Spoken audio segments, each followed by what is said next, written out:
And what do people have to consider regarding MS medication when planning a pregnancy?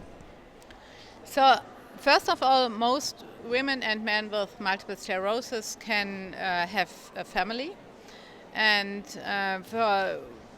for most of the drugs, so it's, for example, safe to become pregnant under the injectable therapies. Some drugs you have to withdraw.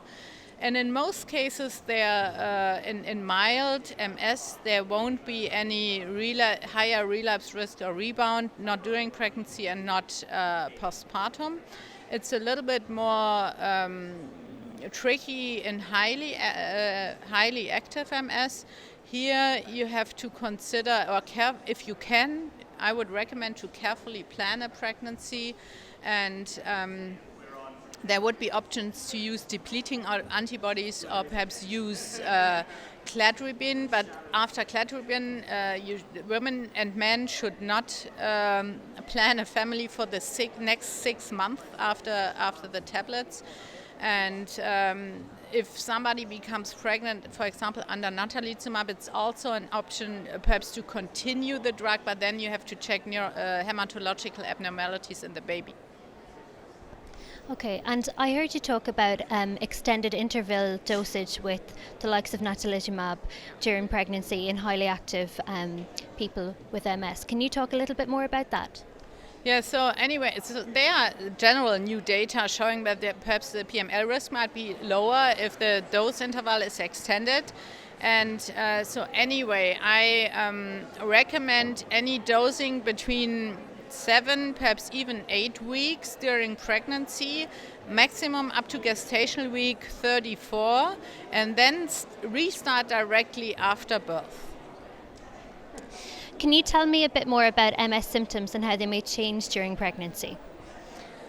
A lot of the MS symptoms, underlying mild on-off symptoms or fatigue, improve during pregnancy, especially during the second and third trimester. But then normally they come back after birth. But a lot of patients report that symptoms may improve. And with unplanned pregnancy, how vital is it that people get in touch with their neurologist? Like, I assume they would need to get in touch with them immediately once they find out that they are pregnant to discuss a plan going forward.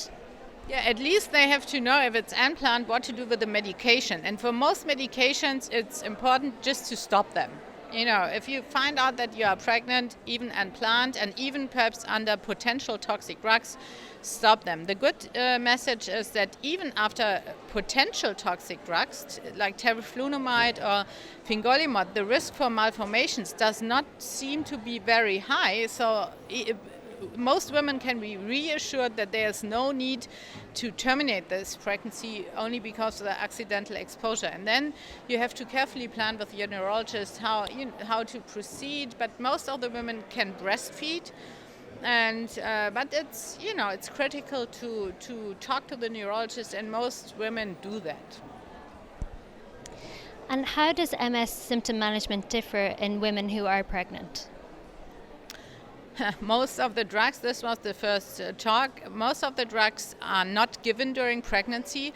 And if you need them, you can do so, but you need to do a really careful risk-benefit evaluation. Although I really do a lot of pregnancy counseling, I go to the respective internet sources, to the Motherhood Institute internet websites, and check and recheck everything, because it's rare that women need symptomatic treatment, but some of them have a bunch of medications, and here it's even more critical to plan a pregnancy and perhaps to exchange, if you have a potential teratogenic anti-epileptic treatment, to exchange it to something else, and so on.